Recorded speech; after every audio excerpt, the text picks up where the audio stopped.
This Torah class is brought to you by TorahAnytime.com. Shalom Aleichem, good morning. Welcome to our viewers on Torah Anytime as well.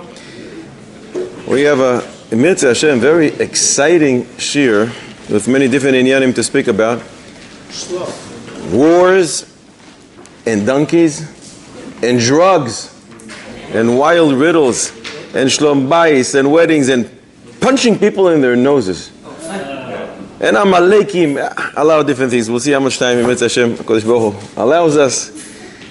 I want to dedicate the shir to the Atzlacha of Ben Zion Ben Dosa, him and his family. He should be Mitzvah Hashem Zoiche to experience clear Siyata Dishmaya, the revealed one, everything they do. If you go out to war against your enemies, perhaps we should change one word here. If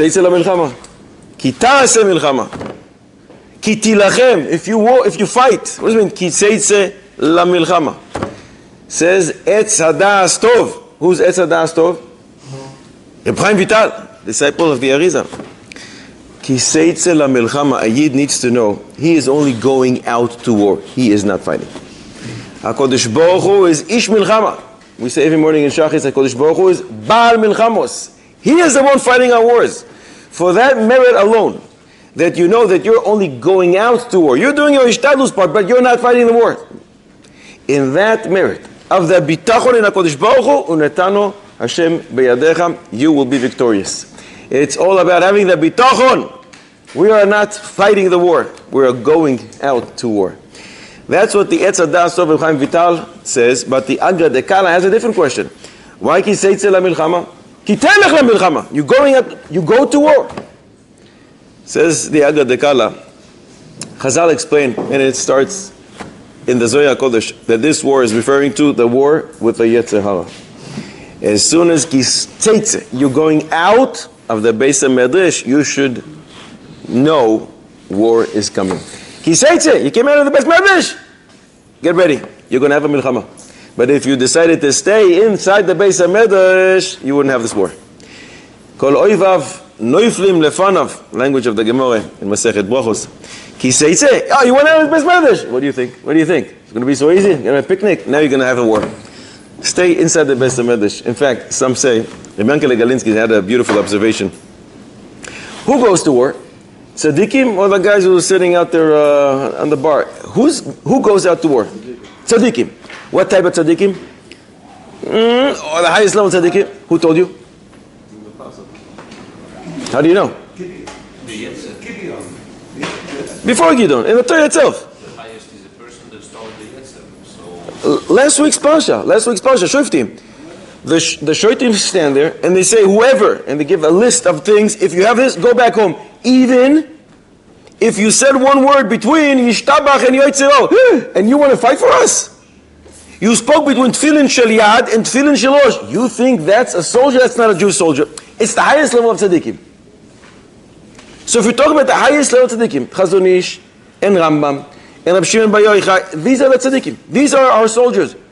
So who is the Torah exactly speaking to when it refers to the Torah, the Parsha of Eshet Yefas Torah in our Parsha? How's it shayach? Says Reb Yankele Galinsky, yes, they were tzaddikim before they joined the army. That's before they went into the army. Stay in the Beis HaMedrash, and then you're not going to have a war. Boy say a riddle. We're going to have some interesting riddles. Of course. This is Bederech Tzachus, homiletically. How is it possible that eating pizza will save one's life? We thought you need CPR. We thought you need some oxygen, defibrillator. Nope. The fact that a person ate pizza saved his life. For Italians, it's pikuach nefesh. Correct. A non-Italian, and yet his life can be saved for eating pizza. Is this possible? The life-saving pizza. The answer is in our Parsha. Ben Soirer Umoire. What is his problem? What did he do wrong? He eats too much meat and he eats too much wine. Steals from his father, right? The Gemara says in Sanhedrin Daf Ayin that if there is any Aveira while he's eating, even an Aveira derabanan, he's exempt. We're talking when he steals, and that's the only Aveira. He steals and he eats that amount of meat, and that's the only Aveira that he's involved with. That is a Ben Soyer Umoireh. But if there's something else that he's doing wrong, for example, he's eating on a fast day. Aveira derabanan, he's exempt. That's not what the Torah was discussing when it talks about Ben Soyer Umoireh. That's the case. If you ate pizza with the real, serious, hard cheese that requires you to wait for 6 hours, and then after an hour and a half, he ate that amount of meat, the pizza will save his life because it's an Aveira. You're supposed to wait, even though it's only derabanan. You're supposed to wait for 6 hours. He didn't. Mimele, he will be patu because of the pizza that saved his life. Let's ask a serious question. Is there a problem with recreational smoking marijuana? A person goes inside his house, nobody sees, nobody knows what he's doing, he's under stress, or he just enjoys it, or he wants to experience what everybody's talking about. In a place where it's legal. I'm not talking when a place where it's not legal. I'm talking about in the eyes of halacha, ashkafa, Torah. Is there an issue with smoking marijuana? Deoraisa. Why is it lethal? Is it lethal? It damages your health, person's health. Is it going to kill you? Is it changing your cycle? Is there a doctor here? I think there's a doctor here. Is it lethal to have marijuana? And cigarettes also is not lethal, but we say not to smoke. Cigarettes are lethal. The cumulative effect. The cumulative effect? And why don't smoke? I think it's more lethal than car accidents and maybe other forms. It's one of the highest rating. What about marijuana? Can it kill you? Car accidents can cause car accidents. It can cause car accidents. So we're going to make sure this guy doesn't drive. Is it the cumulative effect? We're going to answer. We're going to use that. Is it the cumulative effect, or just once? I would like to know if there's any issue. There's an issue on cumulatively. There's evidence cumulatively That it does what? that it breaks down some of your thinking, some of your abilities, some of your chachma, some of your. So you don't like it? What I know now, I didn't know then. I'm asking now. Would you instruct your grandsons to have it? They're sitting in yeshiva, a very stressful tosfos. They were able to figure out tosfos. Fine. They go back to the dorms. A little relaxation. I'm paying him not to smoke regular cigarettes, but he's I'll vape. Vaping is not so. We're not in vaping. We're talking about It's a drug. marijuana. It's definitely a drug. I know it's a drug. Does the Torah have a problem with you taking drugs? That's my question. It's also dark. For what purpose? Dark moment, isn't it? It's the way it's not a Jewish minhag. Not a Jewish minhag. And what if all Jewish people would practice it? Maybe it is a Jewish minhag. I don't think it's considered a goyish minhag. For that reason alone, we're not gonna answer it. What's that? Enough Jews are doing it. Enough Jews are doing it to form a Jewish minhag. No, but it's. What are you saying? No, we also have mind-altering things like drinking too much also can affect you. So it sounds like there might be a head to it. There's a heter. Shh, we have a heter. What's the source? You like it or no? Doesn't the Rambam say that someone who gets drunk is a chush? Megune. The Rambam says it's disgusting. Stay away from this practice. But that's about drinking. The Rambam didn't discuss it. Taking drugs. I'm not talking hard drugs. Talking about marijuana.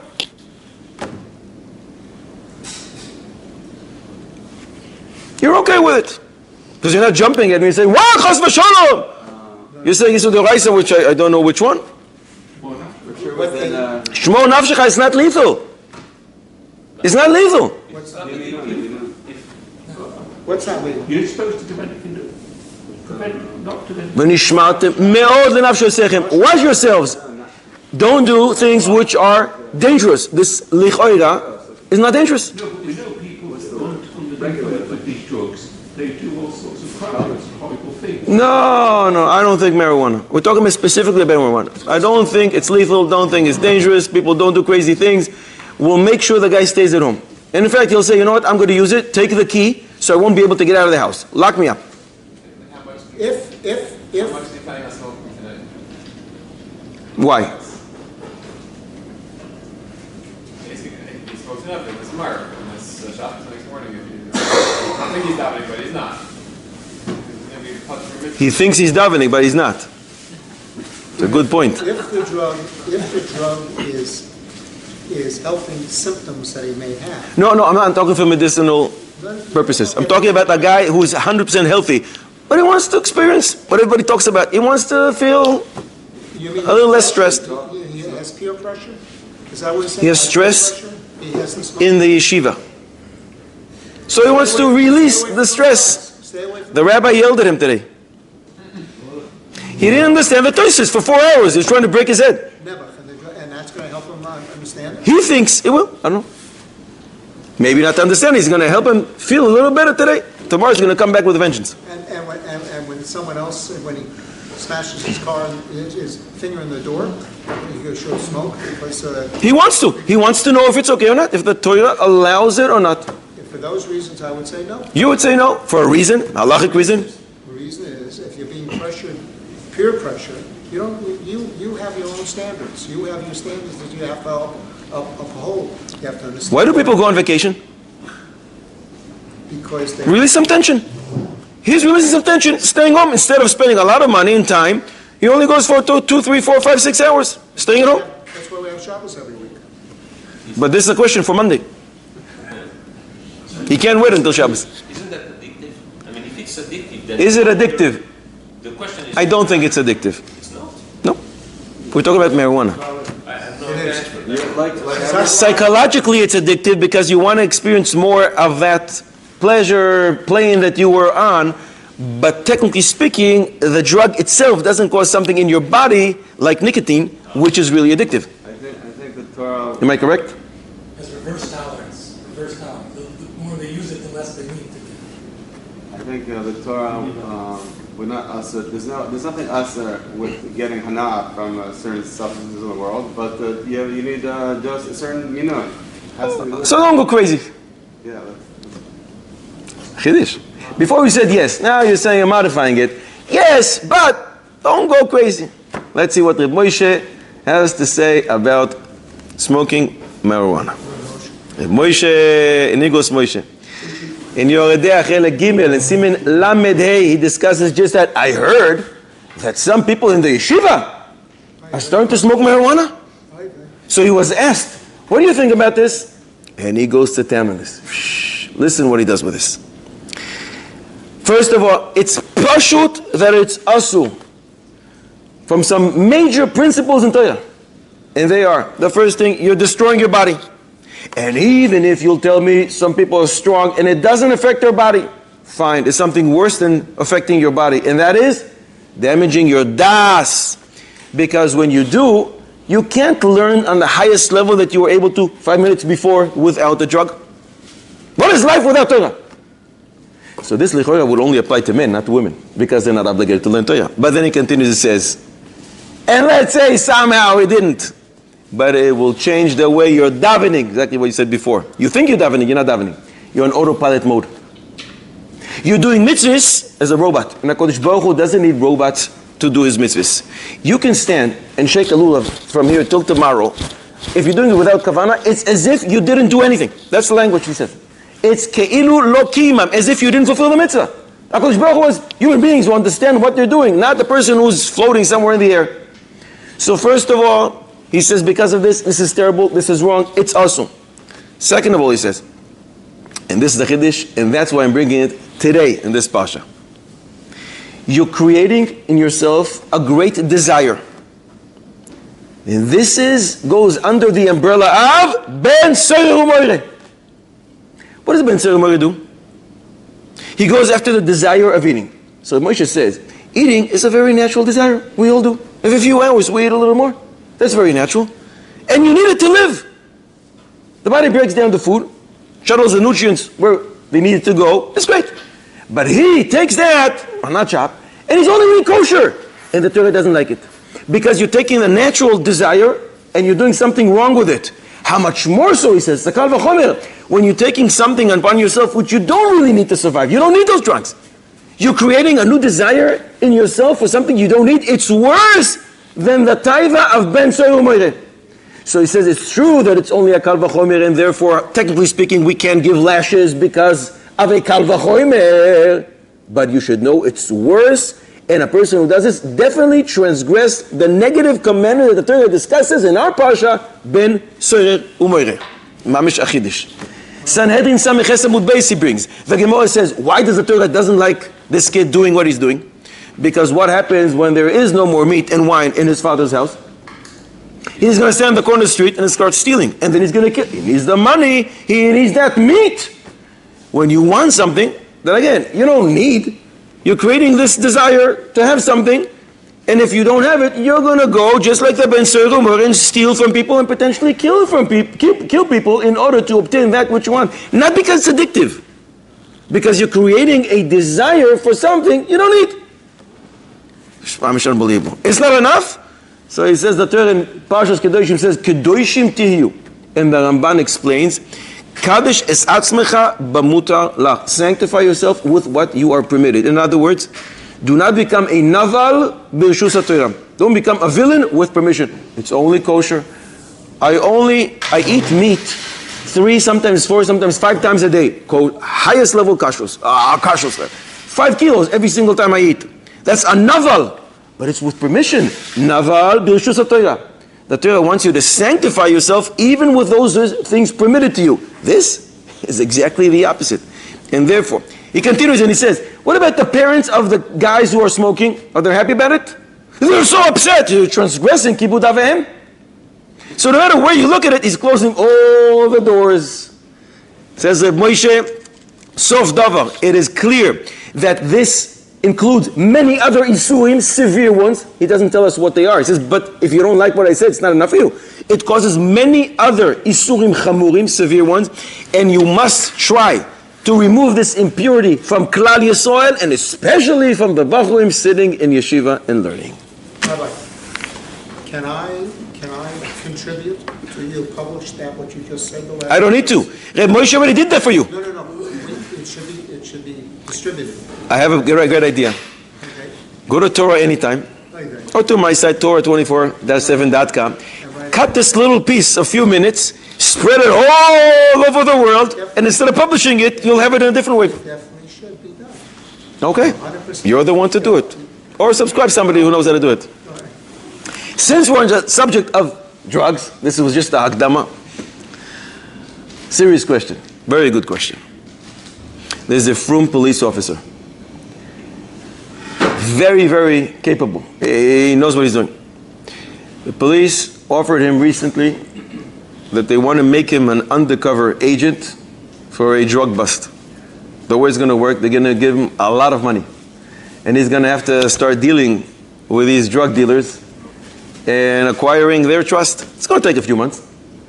And then when everybody holds that this guy is one of us, he's going to get a big meeting in one place. Everybody, all the top guys, top dealers will be gathered in one room, and then he's going to whistle. Whatever it is, he's going to somehow get the police attention. They're going to come, and they're going to grab them all. Similar to what we did in Iran and in Yemen recently. We got them all in the same place. What he's asking is, am I allowed to do this job? It is going to create a tremendous chilul Hashem, because for a short time, they will all think, look, Frum guys are just like us. They're also dealing with drugs. Can you cause a temporary chilul Hashem for a great cause? It's a mitzvah. These people are destroyers of this land. Mamash, destroyers of the world. Drug dealers are the worst. I want to grab them. But the only way to do it is through these meat. It's a chilul Hashem, big chilul Hashem. Everybody will think they point to him for months. Look, we also have some friends who are very frum. No, it's drug dealer, one of the top drug dealers in the country. Later, it will be revealed that he was actually an undercover agent. Are you allowed to be involved in a temporary chilul Hashem for a great cause like this? Rabbi Isai Dayani Mumchim, what do you say? Baruch ato Adonai Eloheinu melech haolam she'akol nהיה b'dvaro. I say yes. And the reason is, or the source is. The reason is when you're taking someone's wisdom, taking his das away, you're fooling his das, okay? Are you allowed to do that if you're saying, yeah, listen, it's worth $100, but I'm only going to charge you 50, but it's really only worth 10. That's taking. Are the mitzvahs of HaKadosh Baruch Hu, do they belong to you? Are you the owner of Torah? Not yet, right? So the Torah tells you, I want you to do X, Y, Z, 248 of them, and I want you to stay away from 365 other mitzvahs that stay away. So you're saying I'm willing to sacrifice one mitzvah to gain something big. Who told you can do that? No. You're willing to sacrifice Chilul Hashem. My question is, are you able to be involved in Chilul Hashem to gain a big mitzvah called getting these guys, locking them up? Are you able to do that? Who says you can sacrifice a mitzvah to gain a different one? If they're harming people, if they're harming people, get him in a permissible way. Who said that you can violate Shabbos to grab him? Are you allowed to violate Shabbos? You're allowed not to put on tefillin tomorrow because you want to grab him? Are you allowed to be involved in Chilul Hashem? Are you allowed to eat chazir for 3 weeks straight in order to get them? Would you eat chazir for 3 weeks if that's the only way to get them? Now you're thinking, so eating chazir is worse in your eyes than Chilul Hashem? Are you allowed to eat chazir? I'm asking you. If it's Eating chazir is a light mitzvah, it's only allowed, it's a negative commandment. Chilul Hashem is the worst thing possible. Are you allowed to be involved in that? We don't hold by Machiavelli. The end justifies. We don't hold? The end justifies the means. That's what I'm asking. Can you sacrifice one thing to get something big? In your eyes it's big? That brings to, there's many cases like this. Even the cases Iran and Busan, it's women who do things to attract and get information from people. Questions about this are allowed to do. That's my question. That's why I came to ask you. I would think no. You think no? Can't we learn this out from the main sits? You call him over and say, okay, I'm interested in hearing about JC or whatever you've got to say, and you get him in a corner and the witnesses hiding behind the wall. That's a chiddush of the Torah that we find only once regarding Macy's, that you can hide your witnesses and they can hear him and record him and take it to Beis Din, and we don't need him to say, I'm aware of what you're saying, you're threatening me and you're warning me that this is not allowed, and I'm aware of this, and I don't care. A chiddush. But he's already involved in the crime, and you're not doing anything against the Torah. Here, I'm telling you, do something the Torah says, stay away from.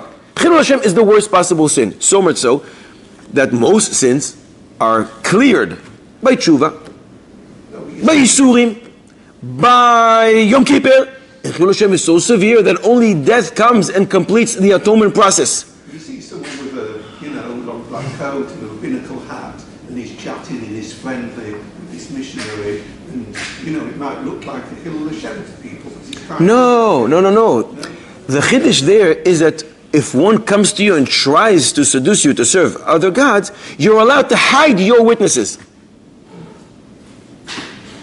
What did the witnesses do? What avera did they commit? Nothing. The Torah says you're allowed. Here I'm telling you, go do an avera, the worst possible one, to get a mitzvah.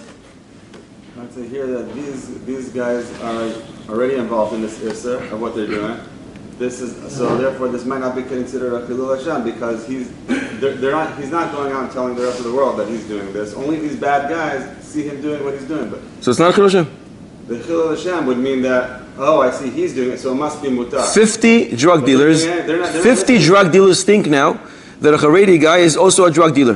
They may share this with their wives and other people, not that I'm a drug dealer. They don't say, you should know, I know a certain person that I think is a drug dealer. They don't need to know that he himself is. But I know that in the business, they are also from people. I saw them, I know one of them. It's not Chilul Hashem. Can you think about a greater Chilul Hashem? Well, we do have, there's two cases that seem to be similar idea where Jews did things that seemed very asr. Like Esther and like Yehudis, I think. There are things that we couldn't, on their level they can make those decisions. And the Gemara asks about that and says, Esther karka oilam. There's a specific answer for what Esther did. She's passive, she's a woman, it's different than a man. Here it's a new question. Chilul Hashem, can you find me a source, and that's what I'm asking today. Is there a source that somebody ever did, if there is such a thing? Chilul Hashem, a temporary one, to gain a big mitzvah, to stop a villain. Do we find such a thing? If you can find such a thing, great. If not, we have a problem. What about Caleb? You hear it? Gewaldig. Svatayim mishaku. We're going to repeat what he said. Gewaldig. But before Caleb.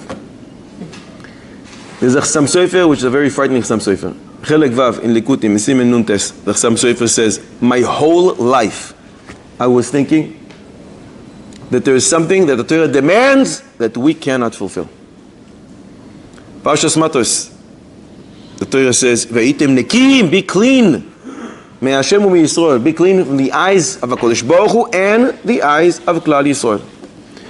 Says the Chassam Sofer, we have two obligations sitting on our shoulders. Be clean in the eyes of HaKadosh Baruch Hu, I can handle that. I'll try to be a tzaddik. I'll do whatever Shulchan Aruch says. But there's the other obligation. Be clean in the eyes of Klal Yisrael. Says the Chassam Sofer, I don't think it's possible to fulfill it. Why? He says, let's say your name is Reb Chaim Kanievsky. You're the greatest tzaddik in the world. You're sitting in Bnei Brak all day long just learning and figuring out, what does the Kodesh Baruch Hu want from me, and doing just that. So what's the problem? But if somebody is sitting in a bar, that's his language, in Tel Aviv, and speaking about you, Chaim Kanievsky, he said one wrong word, you did not fulfill the pasuk that demands be clean in the eyes of Klal Yisrael. So even those people sitting in the bars, that's his language.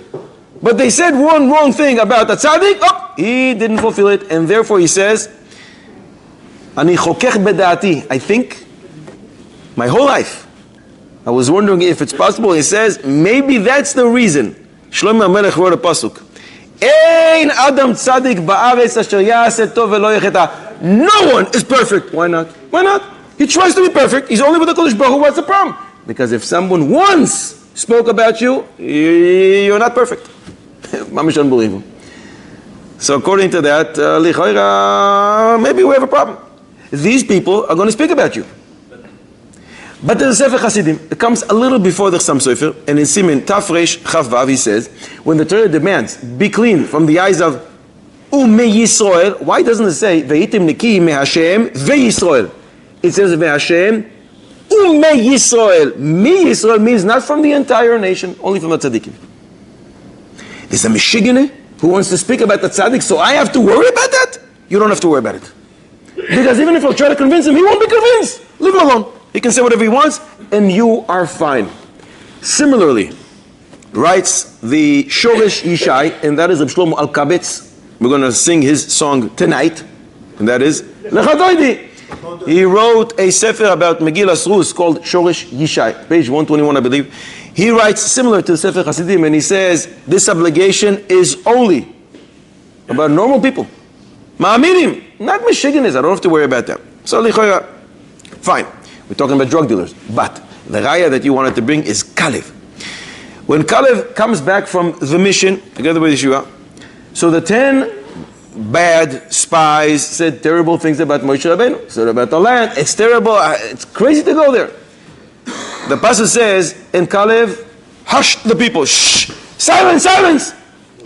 And he started yelling. Is this the only thing Ben Amram did to us?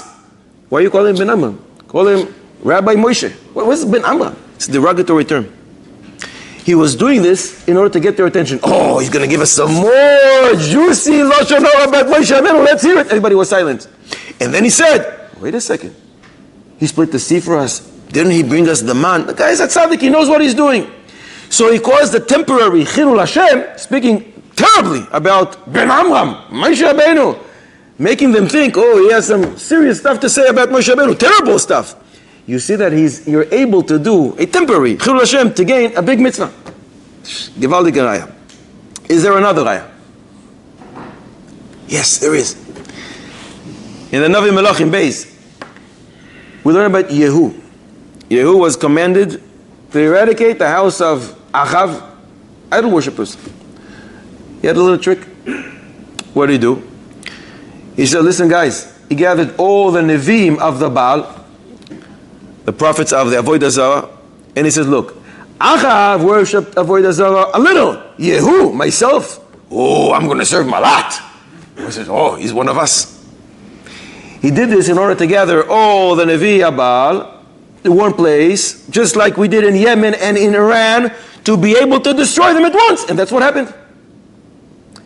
He was rewarded for this. You see that you can temporarily cause a Chilul Hashem to gain a tremendous mitzvah. The only problem is, the Chassam Sofer in Droshas Chelek Aleph says, Yehu stumbled as a result of doing this because he opened his mouth. The Gemara says in Sanhedrin Kuf Beis Amud Aleph, Bris Krusa Lasfatayim. Be careful what you say, it may come back to you. So Yehu, the Gemara calls him Tzaddik Araba, great tzaddik, but unintentionally he stumbled on Avodah Zarah because of this. Says the Chassam Sofer, this is special. Avodah Zarah is unique. In Avodah Zarah you cannot cause Chilul Hashem even on a temporary basis. But in all other areas, Lichoira, you will be allowed to cause a Chilul Hashem temporarily in order to gain a great mitzvah. With our drug dealers, we're not talking about Avodah Zarah. So Lichoira, you will be able to. This today's Daf Yomi, the Choreos says that Kiyum Mitzvahs Bittul Mitzvahs and then you reclaim it afterwards. If we're about to mitzvah for one day, the Navi said we're about to mitzvah for one day, and then after you reclaim it, you can listen to such a Navi. But a Navi comes, and this is the word of Hashem. Hashem told me to say this, to do this. He's a Navi. He's allowed to uproot something temporarily. Here we're saying a person who's not viewed by us to be a Navi comes and causes others to think he does something against the Kodesh Baruch Hu. The Navi says to do a Zarah for one day, we kill him anyway. That's not no such thing. Yeah, you're strengthening the Chassam Sofer that Avodah Zarah is unique. It's different.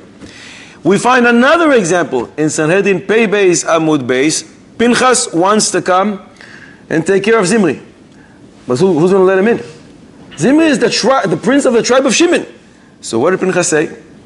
When he came in, so the people of the tribe of Shimon wanted to stop him. He said, where do we find that the tribe of Levi is greater than the tribe of Shimon? You guys are amazing. You're on the same level. He said, oh, he's one of us. Let him in.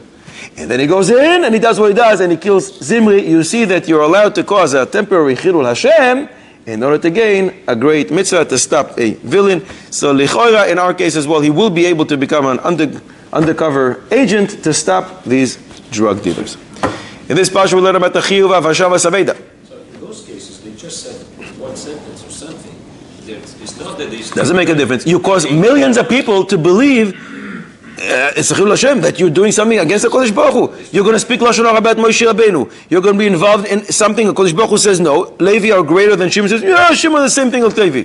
You're going against the Kodesh Baruch Hu. I think it's very different. I mean, these is events that they were Chilul Hashem for 30 seconds. Here we're talking about this guy being for a month. So you want to say up to 3 seconds allowed. 3 seconds and more is not. We're bringing a concept that you're allowed to do such a thing. We're bringing it from the greatest people in the world who are recorded in the Gemara. If you find me a source that says, but only up to 2 minutes, that's the cutoff line, fine. Im Kabbalah Nekabel. If not, you have to bring a source. I brought 3 sources. In this parsha, we find the chiyuv to return a lost item, Hashava Saveda. If you find something and it's less than Shave Pruta, it's worth 1.5 pennies, 5 agorot, do you have to return it? No. And yet, my question today, is it possible that you have something which is worth less than Pruta, and yet you have to return? And don't tell me sentimental value. That's the value to the person who lost, that's his problem. We're talking about market value is 1.5 pennies, and you have to return. Can it be? If that small object is part of the bigger things and it's worth money. The item in my hand that I found is worth 1 agora. I don't care what it's going to do for you. You're missing that screw for your big machine, and without it can't operate. That's your problem. But I have laws that regard me as a person who found something, Hashava Saveda. Shulchan Aruch Hashel Mishpat Reish Samech Beis Seif Aleph. If you found something which was worth more than a puta, but it devalued, now it's only worth half of a puta. It goes according to the time that you found it, and you must return the item. After during the First World War, Rabbi Yosef Chaim Sonnenfeld was the chief rabbi of Yerushalayim. There was mamish starvation, it's a famine, mamish. He was once walking in the streets of Yerushalayim, and he saw a Napoleon coin, gold coin, falling from the pocket of a goy. The goy continued to walk. Rabbi Yosef Chaim Sonnenfeld bent down, took that coin. One of the zealots of Yerushalayim was with him. He says, Rabbi, technically speaking, you're allowed to do this. Kiddush Hashem. I think you should give it back to the goy. He didn't answer him. He's going to teach the chief rabbi of Yerushalayim the halacha. This guy kept going. Rabbi, I think you should do it because of Kiddush Hashem. You have to give him a gold coin. And he kept going, again and again. So Rabbi Yosef Chaim Zonfeld says to him, I have a great idea for you. Why don't you borrow this gold coin from me and do the mitzvah of Kiddush Hashem? You do the mitzvah of Kiddush Hashem with it. And then you just owe me one gold coin and give it back to me. Don't teach me halacha. There's a famine in the land. The guy is starving. He has to support his family. Halacha says it's yours. You are allowed to do Kiddush Hashem by returning it if it's going to be a Kiddush Hashem. But if you're poor, HaKadosh Baruch Hu give you a gift. So he wants to teach Rabbi Yosef Chaim Zonfeld a new halacha. So you were so into the mitzvah of Kiddush Hashem, you do it. You just owe me one gold coin. The Torah says a man should not wear a woman's garment. And the reverse is also true. Can it be that a woman is wearing a man's garment on a regular basis? She's not poor. It's not cold outside. There's no inyan of nedorim, no pikuach nefesh. She's healthy. On a regular basis, and she's fine. She's allowed to do this. Can it be? It's not that they're poor and they only share one jacket, like the Gemara, Yehuda. Not pikuach nefesh. It's not cold outside. It's a beautiful day. She's wearing on a regular basis. She takes her husband's jacket every single day. She's an undercover. Not undercover. No. No pikuach nefesh, no working for the police or the army and intelligence, nothing of that. Regular basis, not a temporary. Can it be? A lot of people around. The Zohar HaKodesh says that HaKadosh Baruch Hu gave Adam and Chava tefillin. Tefillin. When the Torah says that he gave them, what did he give them? So we always thought it's a sweater. No, it says it's tefillin. And everybody asks, tefillin? Tefillin? Chava? What were you thinking? So it says it's not a problem.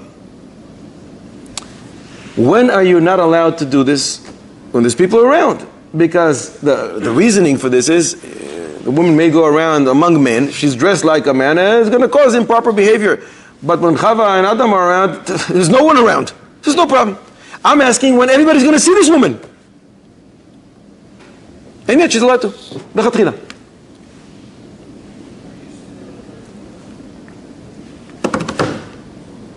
The answer is in the Levush Orach Chaim Siman Yud Zayin. We're talking about this negative command does not apply to a princess. If you happen to know a daughter of a king, the Levush, one of the greatest poskim, Orach Chaim Siman Yud Zayin. Why?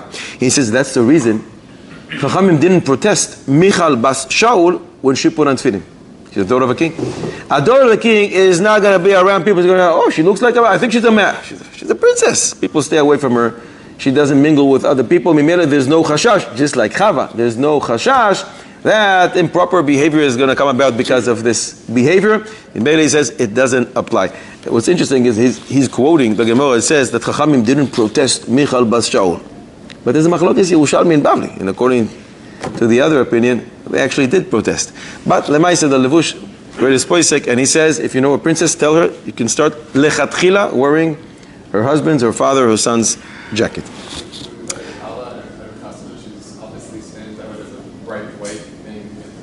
I'm sorry?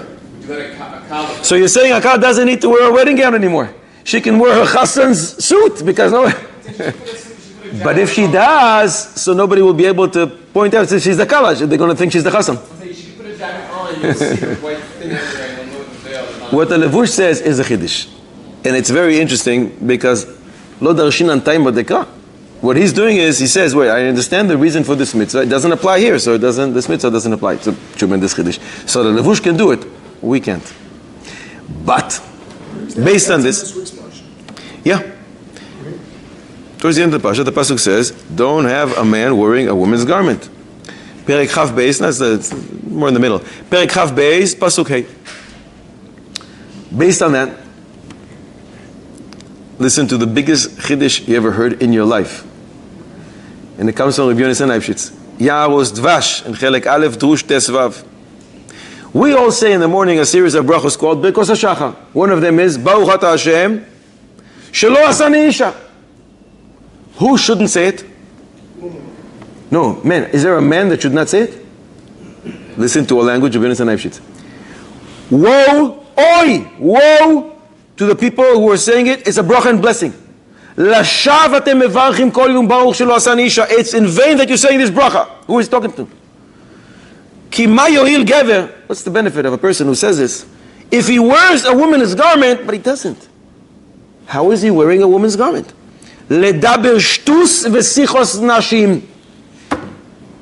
He's behaving like a woman. He's wearing their garment as if in that he speaks nonsense and increases his speech. As Chazal say, Asara kabin sicha yardu la'olam.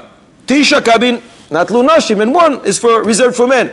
So if a man does what his counterpart, the woman, she should be doing, he is as if wearing a woman's garment. And he says, Habezosi salel, is this his praise? Tov mimenu hanefil. A kid who died under 30 days old is better than this guy. Because he's constantly transgressing an Isur Deoraisa called Lo Yilbash. This is a tremendous Chiddush. Like he's talking like small talk? It doesn't stop. That's reserved for women. They're allowed to. He's not to. Pillei Ploi. Since we're talking about all kinds of Isurim here, there's an Isur called Kil'aim. 3 different examples in the Torah. Kilei Zraim, you mix the wrong type of seeds. Kilei Behema, you let your donkey and your ox work together, not allowed to. Or Kilei Begadim, wool and linen together, not allowed to. Riddle of the day. Can it be that a person does not have any wool garments? He doesn't have a donkey. He doesn't have a field, he doesn't have any seeds, and yet he's transgressing and potentially on a regular basis the Isur of Kilaim. He doesn't have the field, he doesn't have the animals, and he doesn't have the right clothing to do this, and yet he's transgressing Isur of Kilaim. How can this be? He owns the stock. He's B'derech Grama. He is directly doing Isur Kilaim. He's eating Kilai Karen regularly. Who says you can't? The Torah says, don't take the seeds of 2 wrong items and put them together. He never did. He never will. He doesn't know what seeds look like. He doesn't have a field. So he can't be involved in directly creating a kilaim. And yet, he is. If the previous chiddush was not big enough, comes the Chassam Sofer and says, in Shal Zechuvas, it carries a lot of weight, it's not a droshos. One who mixes halacha with Kabbalah is involved in kilaim. What does that mean? When halacha clashes with Kabbalah, we go with halacha. We leave the Kabbalah alone. Unless you're a Mekubal and you do everything based on Kabbalah. A person who says, I see the halacha says one thing, but I want to do something different. I want to act like the Mekubalim in this manner where they clash. He's not allowed to do this. Mishnah Bua, in Simen Chafei, he brings the She'er Knesset HaGedolah and many other places. All the places discuss this. When they bang each other, stay away from Kabbalah, only halacha. When they don't, and you want to be machmir on yourself, go ahead. Says the Chassam Sofer, Kol ha'me'arev, when you mix divrei Kabbalah im halachos ha'psukois, chayav mishum zorea kilaim pendukdash ha'meleya hazera asher tizra. And he continues and he says, one who combines sifrei higayon im divrei Torah, outside philosophies, with divrei Torah, he's transgressing choiresh b'shol v'chamor yachdav. Ve'im hu manhig Yisrael, and if he's a leader, so he's manhig bekilaim, as if he's leading the 2 animals which are kilaim. In other words, somebody who mixes the ashkafos of the outside svarim mechitzonim, he is compared to a person who's plowing together with a chamor and a shor. Chamor is an impure animal. A shor is. So you're trying to assist the pure animal with an impure one. You're trying to assist as if the Torah needs any assistance by bringing outside the shkafos. That is kilaim. And if you're a manik, you're a leader, so your influence is much greater. So as if you're leading via kilaim. I said it's a big chiddush. Many times, especially on Sephardic side, there are many halachot that follow more the Kabbalah than. When they clash, halacha says one thing, the person can say one thing, and Kabbalah says something else. If they clash, you must go with halacha, unless you are yourself a mekubal and you conduct yourself in all areas of halacha according to Kabbalah. But if they're not, you have to go with halacha. If it's something that halacha has nothing to say about, and you want to be machmir on yourself, go ahead. But when they clash, we go with halacha. They clash, but let's say Kabbalah's mamachmir. That would also be okay. One is allowed to be machmir, but when they clash, and the halacha says you must say a bracha, and the Kabbalah says no, don't say a bracha, or other areas that they clash, and you have to decide: am I kubal or am I a man of halacha? You have to go with halacha, unless in all your behaviors you're a mekubal. תפילין של ראש, when you see the shin in your shin, with the Kohen Kabbalah, you cover with your talit. So that's not a problem. That's not a problem. Because there are ways of covering it that are even work according to halacha. you can see the shape, but you can't see the... Yeah, there are ways to get around it. Ki yikach ish isha chadasha. So it speaks about marriage. So it gives us a chance to speak a little about marriage. Shalom Bayit, Chassan and Kala. There is a sgula from the Sam Sofer that a husband and a wife should say a few times during the day a pasuk. They don't need to know that the other spouse is saying this. This is sgula. Shir Shel Yom for Monday. Tehillim Memches pasuk Gimel. Yefe Nof Mesos Kol Haaretz Har Tzion. Anyone who says Shir Shel Yom Monday? You look at me like a Tehillim. Tehillim Memches Gimel 48:3. Yarket Etzafon. Har Tzion Yarket Etzafon. Kiryas Melech Rav. The Sam Sofer doesn't explain. What's this gula here in Shalom Bayit? Again, the pasuk says, we'll say in English, the fairest of branches, the joy of the entire earth, Har Tzion. By the north side, the city of the great king. Do you hear anything has to do with a chassan and kala, a married couple, Shalom Bayit in this pasuk?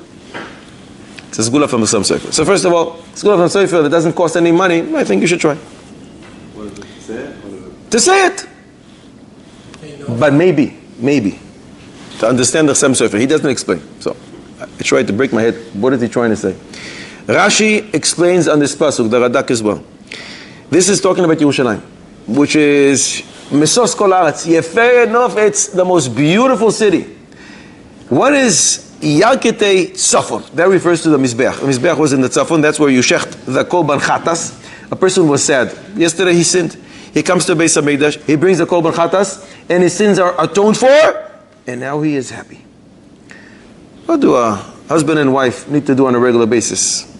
To sacrifice, to bring that Korban. Sacrifice means you don't stand on your ground and you're mevater. You're not arrogant. It's my way or the highway. You're mevater. The Gemara in Gittin Daf Tzadi says about a couple that didn't know how to do that. A couple that did not know how to sacrifice. So the Mizbeach cries when one divorces his wife. Because let the Mizbeach come and cry. The Mizbeach that all day long people come and bring sacrifices on it, says Rabbi Yosef Chaim Zonfeld, that is the vessel of the Mizbeach that should cry for those who didn't know how to sacrifice, because the reason for most divorces is because they didn't know how to sacrifice. They weren't willing to sacrifice. So this is exactly the opposite. A chassan and kala, husband and wife, that are willing to sacrifice for each other, to be mevater, to give in, not to stand on their ground. They're doing exactly the opposite of that couple from Sared and Tzadi. Mimele, they will constantly be happy, just like those people coming to Yerushalayim, to Yarketei Tzafon, to the Mizbeach, bringing their korbanos, and being happy that all their avonos are atoned for. Why? Because in Rosh Hashanah Daf Yud Zayin we learn that a person who's ma'avir al midoisav, a person who's not medakdek, is mevater. Ma'avirin al kol pshav, all his sins are erased. So it's just like the Mizbeach. So in your house, you can actually have a Mizbeach. That is your wife, or that is your husband. Not that you have to shecht your spouse. Exactly the opposite. You have to shecht your own retzonos, and when you do that, all your sins are atoned for. Just like the beauty of Yerushalayim, that's what it does. And mimele, a husband and wife that know this will constantly bring them into the happiest marriage and a constant Shalom Bayit. Maybe that's the reason for the Sam Sofer's sgula in that pasuk. When one marries a wife, does he have to say Shechianu?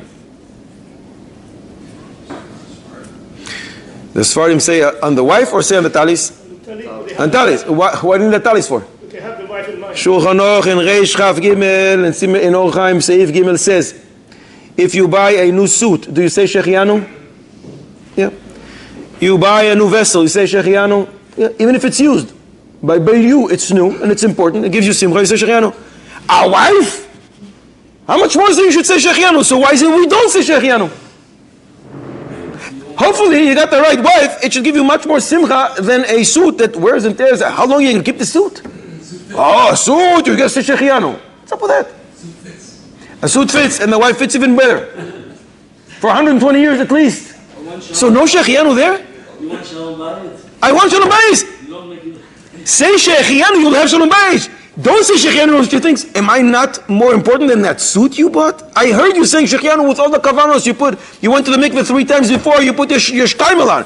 But for me, no Shechianu. Why is that? What she'll say, you bought me, I'm for sale. Yeah, you're more important to me than anything else I ever acquired in my life. I acquire simcha with you. Atov Meitiv? It's only for himself, not for others. It's good for her also getting married. So she should say Shechianu Atov Meitiv. I'm talking about myself. I acquire a new wife. Why should not say Shechianu just like acquire a new vessel or a new garment? That's what you do investigations before? Hopefully. You did some serious research. There's a sefer that brings 18 reasons. Last year we brought, I don't remember, 1 or 2 or 3. Today only 4. Shal Shuvas Yad Elazar brings that you don't say Shechianu based on the Mordechai. The Mordechai is brought by the Magen Avraham in Siman Taf Reish Mem Aleph, Seif Kotan Aleph, that a mitzvah which you do now that will help you for many years, like you make a shofar, or you write a Megillah, that hopefully you'll be able to use the shofar for many years, or read the Megillah for many years, you don't say Shechianu. This wife is a mitzvah, but it's a mitzvah that hopefully will last for many years, so this type of a mitzvah does not get a Shechianu. Sefer Harei Itamar brings from Shal Shuvas Baruch Hashem, that's what the Sefer is called, that with that you're acquiring a wife, you mekadesh your wife, you basically are asering her on the entire world. It's called Chav Le'achrini. You're damaging as if the entire world, if you want to say Shechianu, for doing something wrong for everybody else, you did good for yourself. Baruch Hashem, happy for you. But what about the rest of the world that now can't touch her? Because it's Chav Le'achrini, in a Chav Le'achrini situation, you don't say Shechianu. Comes the Birkas HaMishneh, and that's the author of Mishneh Halachos, and he says, at the beginning of Kiddushin, the base of base, we learn that marrying a wife, finding the right wife, is like Machzir Avei Dasoy. Who goes searching after whom? A person who lost his item goes looking for what he lost. The husband goes looking for his wife. Chazal equate it to finding a lost item. Now, when you find a lost item, do you say Shechianu? Never heard of that. You lost your suit. Baruch Hashem, somebody brought it back to you a week later. Do you say Shechianu? No. So he says, Mimanashach. If you got the right wife, if you got the right wife, it's an Aveda, so you don't say Shechianu. And if you didn't, Matzah or Moitze, how much more so you don't say Shechianu if she's the wrong rib, the wrong tzela, of course you shouldn't say Shechianu. So those are 3 reasons we bring from those Svarim. Last year I was in Chutz La'aretz, more or less at this time, maybe a couple months before, for a wedding of my dear friend, Rabbi Avi Rozolimsky, Shlita, and in his ufuf, he said the following beautiful thought. When you buy a new garment, the peak of your simcha is the first time you're wearing it. I don't know from what this suit is made out of. It doesn't make a difference what material, there's going to be wear and tear. It doesn't provide you such simcha a year later. It's going to become pilly. It's not the same. Any vessel that you buy is going to devalue with time. That's how it works. If the chassan will have to say Shechianu at the wedding, we're saying that's the peak of your simcha. What are you talking about? It's only starting. This is a remes to chassan and kala. We're only starting. Hopefully with time, your love will increase. The greatest love that you feel to each other right now is only the beginning. We're expecting. You should yearn, you should daven. We believe that your simcha will just be enhanced from now on. So how can you say Shechianu when tomorrow is going to be a greater simcha? And in 20 years from now, successive generations, is going to be even greater simcha. Mimele, you can never say Shechianu because hopefully with every passing day, your simcha is increased, and therefore for a vessel and a garment, yes, because now it's all downhill after the first time you're using it. With a wife, it's all mitzvah Hashem, uphill. And that's the remes to chassan and kala, and that's why they shouldn't say Shechianu. We can still say Shechianu on a new food. I'm just thinking now, like in Poland or Russia. That's the simcha of the newness that HaKadosh Baruch Hu brings into this world. Only about a seasonal fruit, you say Shechianu. Shechianu v'kimanu lazman hazeh, this time, this new season, HaKadosh Baruch Hu continuously keeps this world revolving, but there's newness in every season. So only about a seasonal fruit can you say it. A garment, And a vessel has nothing to do with the season. It's just a simcha requiring it. So it's nothing to do with the simcha personally feels. That's a machloikis, because if you can't stand that fruit, are you allowed to say shechianu over it? When I grew up in Eretz Yisrael, Tu B'Shvat, we wanted always to say shechianu. It was very hard to find new fruits to say shechianu over. So a lot of people would get carob, charuvim. When was the last time you ate a charuv? Some people are not crazy about if it's not really a really good one, so it tastes like cardboard. If it really is a good one, it tastes like a soft cardboard. And some people actually like it. So people who like it, fine, they should say shechianu. A person who doesn't like it, can I say shechianu of it? It's a machlokes. If it's only for the newness in it, so you can say shechianu. If it's also for the simcha that you gain from having this fruit, so then you won't be able to say shechianu. I thought we said previously at the chuppah, we make a shechianu on the talit, but have the wife in mind as well. Right. Because we don't say shechianu over her, but we want to. So we found a way to do it, say over the talis, which definitely requires. So my question is, the talis definitely requires it, and the kala does not? How is it possible? And for that, we answered what we answered. You go now in the street and you meet a chassan. And right next to him is a king. Whom should you prioritize and give more honor to? The chassan? I'm sorry. Delete that, we'll start again. You go out to the street, go to the merkaz, and you meet a chassan. You also meet a kohen. Whom should you prioritize in giving honor? Chassan or kohen? Chassan. Chassan doime lemelech. Comes Rav Eliashiv Zatzal with a mind-boggling chiddush and says, it's not doime lemelech, just doime lemelech. You should prioritize him over the king, over the kohen, which is mamish unbelievable. In Horius Yud Gimel Amud Aleph, the Gemara says that in fact a melech koidem lekohen. A melech comes before a kohen. I'm not talking about getting an aliyah in shul. The chassan is not going to be the first one if he's not the kohen, because it's already established. The kohen gets the first aliyah, then the levi, then Israel. So if the chassan is Israel, he cannot get the first aliyah. But Rabbi Eliashiv says chassan doime lemelech. It's a big chiddush, because when we say doime lemelech, so if I upset the chassan, he can kill me as a moirid b'malchus? I don't think so. Do you actually have to stand up for a chassan? Is he a melech? No, you don't. He's doime lemelech. Doime. Rabbi Eliashiv takes it literally, and he says, doime lemelech. You should prioritize his honor. The Baal HaTurim says in Parashat Shoftim last week that's why the pasuk says the parasha of the melech in Parashat Shoftim, and right after that lo yeh lakohanim. Melech and then kohanim, because a melech comes before a kohen, and since the chassan doime lemelech, says Rabbi Eliashiv, so next time you meet a chassan and a kohen, prioritize the chassan over the kohen. Also, the chassan is like a mitzvah of eretz, like I'm saying, chassan he's now. It's not a mitzvah of eretz. It's two people that demand your respect. The question is who has more value. And lichoira we would say a melech. But in a year, this chata is not going to already have the status anymore. Or a day. In a year, in a week, in a day. However long. So I'm saying, but if his status to begin with is lower than that of the kohen, so what if it's passing? You're going to miss out on the cover. You can get the chatan. You give it to them first. But by definition, if the kohen's honor is greater, you're missing on something which is more valuable. The kohen is worth $1,000. The chassan is worth, have a lot of cover, $150. But it's going away. Go for the 1,000. If it's more valuable. The chiddush is that it's not. It's a big chiddush, what he's saying. It's hard to say yes, because Rashi's language on Mekidashto is prioritize the kohen. He doesn't say anything about the chassan, but... When is he a chassan? I'm sorry? When is he a chassan? Lichoira, the Shivas Yemei HaMishte. Shivas Yemei HaMishte. If what we said until now was not big chidushim... I'm sorry? Second day, it's only one. If what we said until now is not big enough of a chiddush, sit tight. Who do you give the job of Eid Kiddushin? Normally, who do you give? The Eidim in the Kiddushin. Distinguished, honorable guy, a tzaddik, you try, right? In yesteryears, one of the Rishonim brings, there was a very surprising and violent minhag. They used to punch, they used to hit the Eidin Kiddushin. Sefer Kushios, one of the Rishonim, we don't know who it is, asks, Tik Shelach, Why is it? Lama nahagu ha'oila. Why is it that we have this minhag?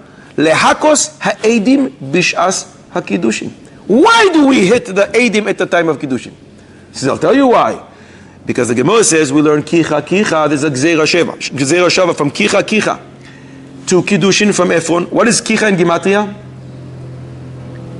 Kuf and Yud is 110. Another chet, another hey, another 13. 123. You agree? 123? 123 is the Gematria of ktata, a fight. That's why. That's why we hit the edim. In order for there's not going to be any more fights. He doesn't explain what he means. I think what he refers to is a Gemara. In Shabbos, Daf Kuf Lamed Amud Aleph, the Gemara says, Leika Ksuba. De lo ramu batiga. There's always going to be a fight, time of Kiddushin, between the two, either the couple, the parents, somebody in the family. And sometimes, and therefore, people suggest to the couple or to the family, have a stupid fight for 3 seconds about something totally insignificant, and with that, your yoytze, what the Gemara says, there's always some kind of a fight between the two sides. Fight over this dish. Okay, fine, I forgive you. Your yoytze. So maybe that's what he's saying. Once you hit the edim, you remove all the fights, and there's not going to be a fight between the Chassan and Kala's side. You see from here that the edim, in fact, were great tzaddikim, because they knew ahead of time they're going into this job. They're going to be hit. So anyone who wants to restore this minhag, I'm not sure it's a good idea, because we're missing some very critical information. We don't know. At what stage exactly do we have to start hitting them? Who is the one who should administer this? Who punches them? Where do you punch them? In the nose, in the stomach? It's not clear. How many times do you have to hit them? Do you have to use your hands, or do you have to use a stick or something? It doesn't say. Many other things are not revealed to us. I don't think it's, technically speaking, we're not able to bring back this beautiful, surprising, violent minhag. So I think you should stay away.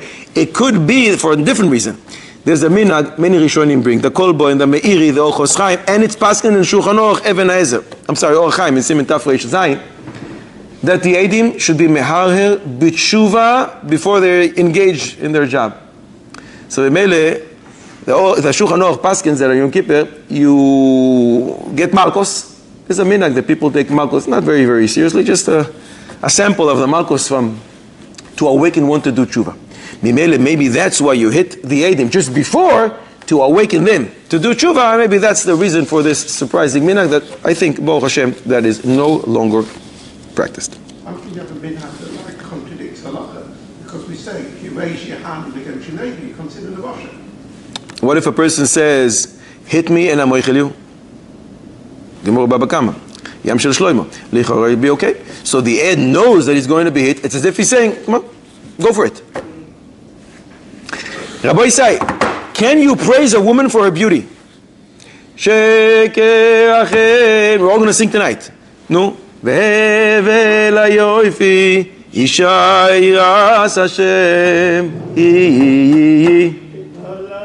Who should be praised? Wait a second. Sheker achen ve'evel hayofi. What does that mean? Beauty is vain. Sheker.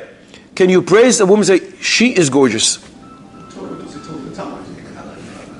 So what does Shlomo Melech mean? It's a pasuk from Mishlei Lamed Aleph. Stay away from this. Sheker achen. It's vain. Beauty is vain. Hevel. Sheker. Isha yiras Hashem. His halal. If she is a God-fearing woman, then you should praise her, not about her beauty. Isn't that what this pasuk is saying? So I have a question on Shlomo Melech, or I have a question on the Torah. What am I going to do? So maybe you should not sing this tonight.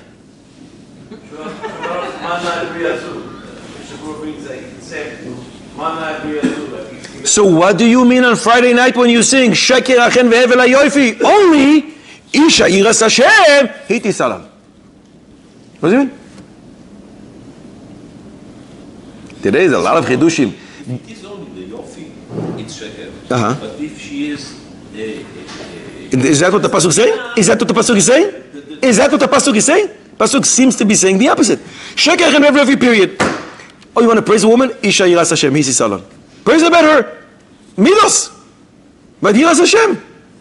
Comes a sefer Doivev, Sifsei Yeshenim, as a disciple of the Arizal. And he says, Sheker achen ve'evel hayofi is stam a woman.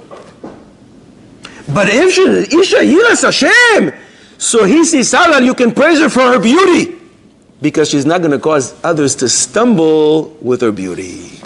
The problem is stam a woman. You're telling her you're so gorgeous. Potentially, she can cause others to use that beauty to stumble, make people stumble. But a woman, you're telling me she's yiras Hashem. She's not going to use it, and that is why the Torah describes the imahos beautiful, because they had yiras Hashem. So we can describe their physical beauty as well. That's a great chiddush. Gerushin in our parsha as well. Can it be that a person divorced his wife?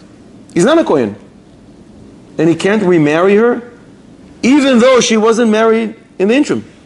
If one divorces his wife and she remarries someone else, and then she gets divorced, the first husband cannot remarry her. But this woman who was divorced wasn't remarried, and the husband is not allowed to remarry, even though he's not a kohen. She's a soita. He had to divorce her. That's for sure. He can't remarry her. Something else. Shulchan Aruch, Even Ezer, Simin Yud. He married her because he had to marry her the first time. She was an Isser Lav, but he was... Who says he can't remarry her? She was an Isser Lav in the first place. Yeah. That's right, and it's when I had to marry her, so the us to marry her. Oh, that's for sure. We tell him to divorce her because he did the wrong thing. He married her bekashrus. The chief rabbi was the Mesad Kiddushin. So it's not an Isu. Mesad Kiddushin, chief rabbi. Go. So then the chief rabbi can still be the Mesad Kiddushin. Shulchan Aruch Even Ezer, Simin Yud, Tziv Gimel brings a few examples. First of all, if he divorced her because of a Shem Ra, but Shem Ra, Sheyatza Aleya, or because she's a Nadranist, she keeps making Nedarim every single day, or she's an Ilonis, can't have kids, Imele Lo Yachzir, he doesn't remarry her. You did so good on the previous riddles, let's ask a different one. So in these cases, he cannot remarry her? He cannot remarry her. So what is the case where he can remarry her? A regular guy can remarry his wife. It's even some call it a mitzvah. Some people think it's one of the Taryag mitzvahs in the Torah. It's not. In the Sefer Minchas Chinuch says it's not even a mitzvah derabanan. Machzir grusha soy. People view it as a mitzvah. It's not a mitzvah derabanan. It's an Indian. But to say it's a bona fide mitzvah, it's not. But it's an Indian. Gerim are mentioned in this parsha.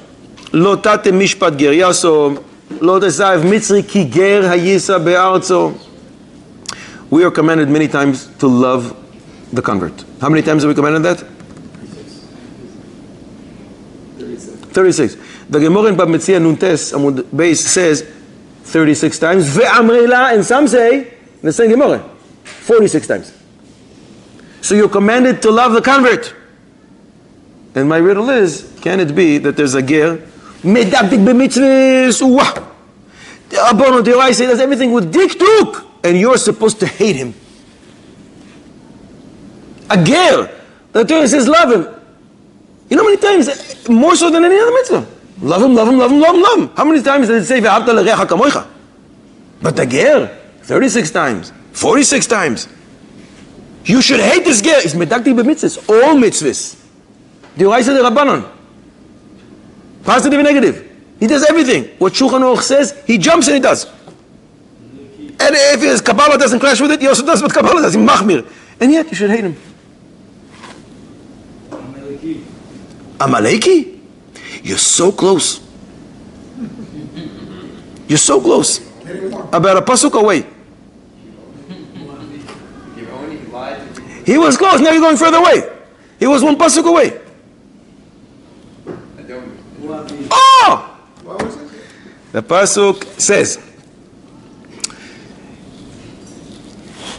"Lo tidrosh shloimam vetoivasam kol yamecha leolam." Who's referring to? Who's the person talking about? The Ammoni, the Moavi. Stay away from them. Comes the Minchas Chinuch in Mitzvah Tavkuf Samech Beis and says, even if they convert, the pasuk instructs you, Kol yamecha leolam, your whole life, forever. Don't seek. Hate them. The Avi Ezri argues. He doesn't agree. But there is a Targum Yonasan, and a Targum Yonasan on this pasuk, Berek Chav Gimel pasuk Zayin says, Lo tidros לא תדרשו שלוימם וטויבסם כל ימיכם, listen to language, שאפילו מסגיירים, even if they convert, שנאה נשמרס בליבם עד אוילם. They will hate you. So maybe the Minchas Chinuch says, well, wait a second, if he hates me, then guess what? Mida keneged mida, I'm going to hate him. Minchas Chinuch says, you are allowed to, you should hate him, even if he converts. It's mind-boggling Chiddush. You did so well in the previous convert riddle, we'll ask another one. Who is the convert that lived for the longest time? He converted and he lives for the longest time. Who is he?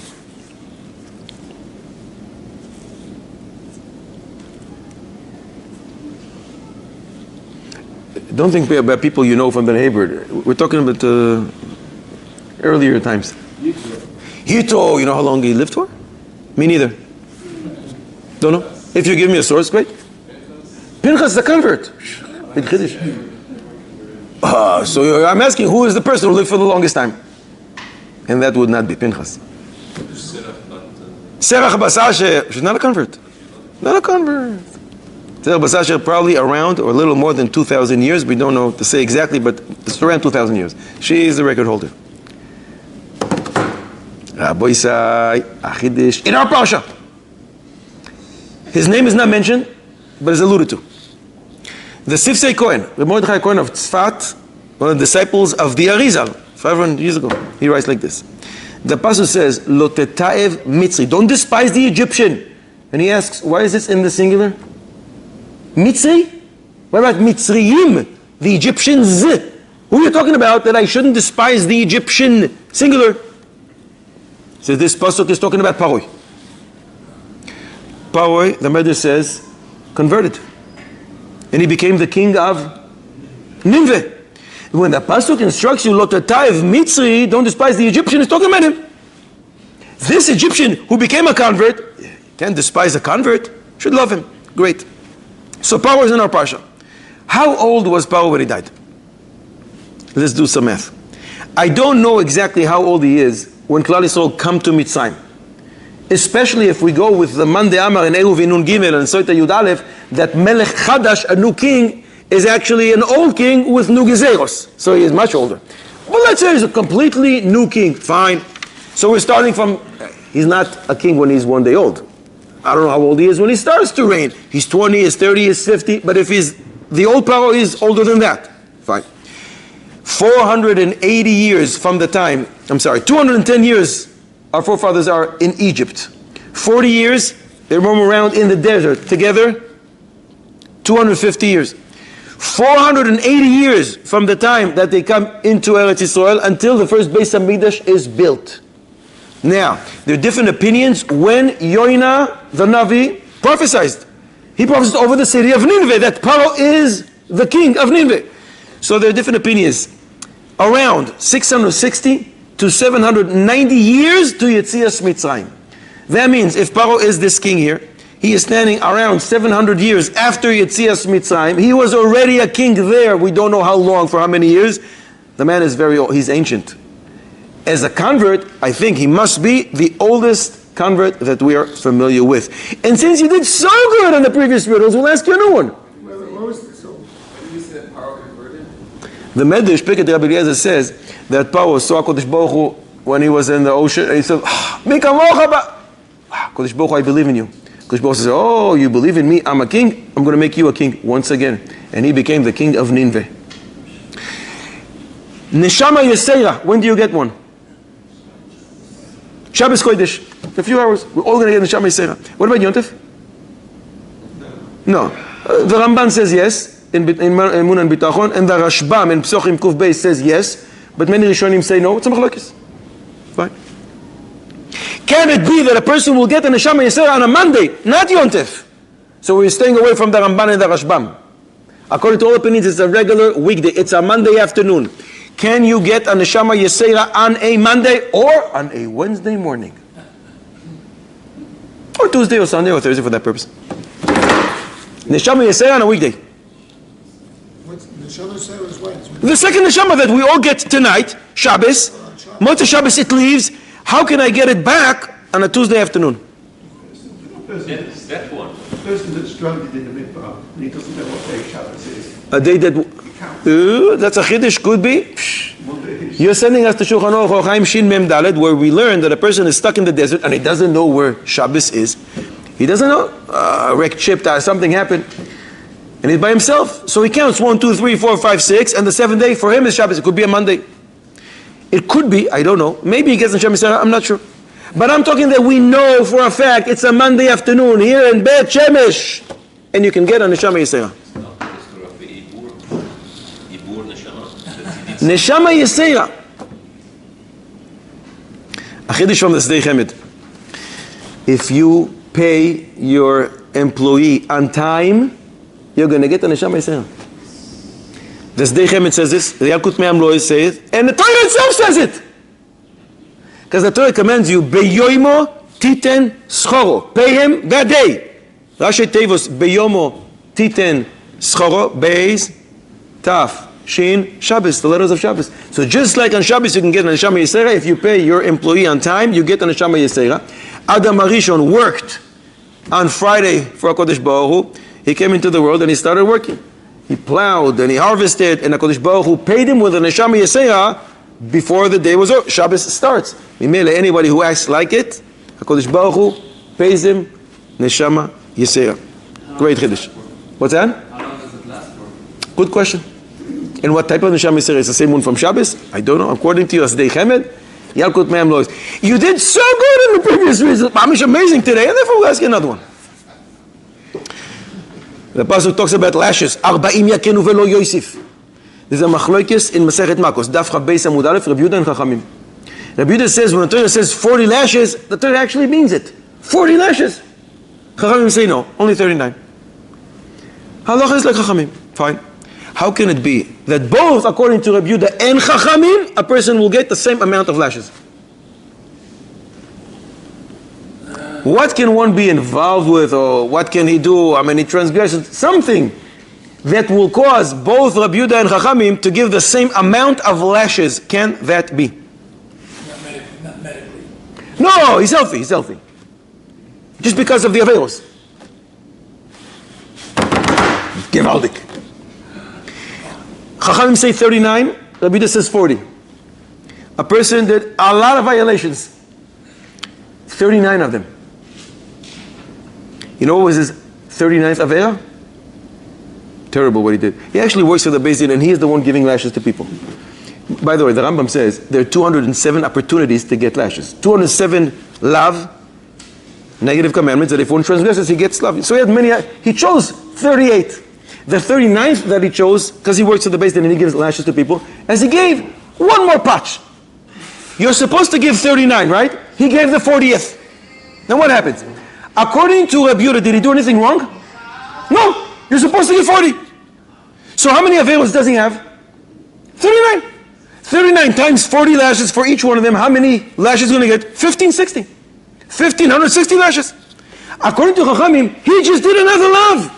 The Torah says, Lo Yosef pen Yosef. That's a negative commandment to hit people. So now he doesn't have 39 averos. How many averos does he have? 40. And for each one he gets 39 lashes. 40 times 39 is just like 39 times 40. And that's 1560 lashes. And Rabbi Yehuda will agree on this one. Last riddle of the day. The Torah commands us to eradicate the Amalekim. Mitzvah. Who should be zoichet to do it behidurim Yirtzeh Hashem? How can it be that a person comes and he kills an Amaleki who we know for sure is an Amaleki? This guy is an Amaleki mideoraisa, miderabanan, with all the hidurim. He hates every Jew that ever lived, that lives, and will ever live. He never thought to convert. Oh, chas v'sholom. A person comes and he kills him, and the person who killed this Amaleki is chayav misa.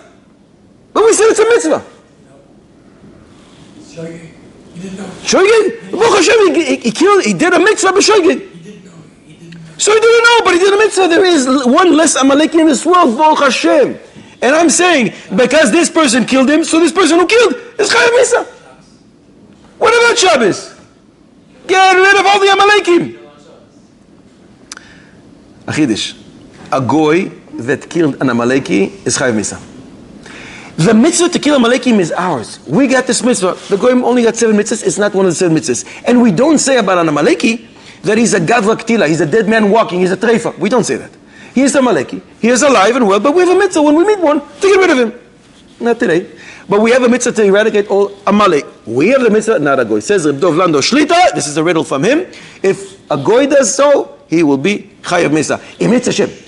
Our soldiers should be zoichet to eradicate all the Amalekim, midiraisa, midirabanan, with all the hidurim, bekarov, and should be zoichet to do it bezrizin, magdimin, lemitzvahs. אחינו כל בית ישראל נשאונים בצור ובשיב יום דמיין בים ובין ביבש המקום ירחם עליהם ויוציא מצור לבוכם יפלו לאור משיבו לגול השתה בעגולו ובזמן קורי ואינו ימר אמן.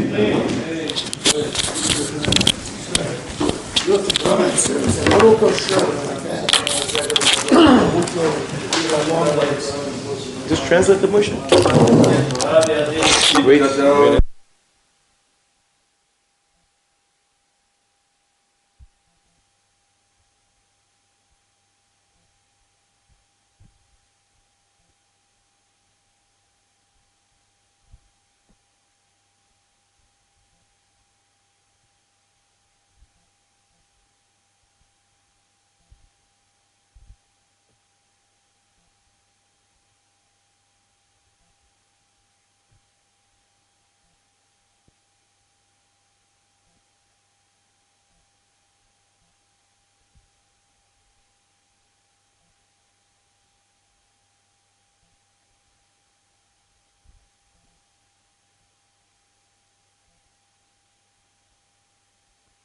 You've just experienced another Torah class brought to you by TorahAnytime.com.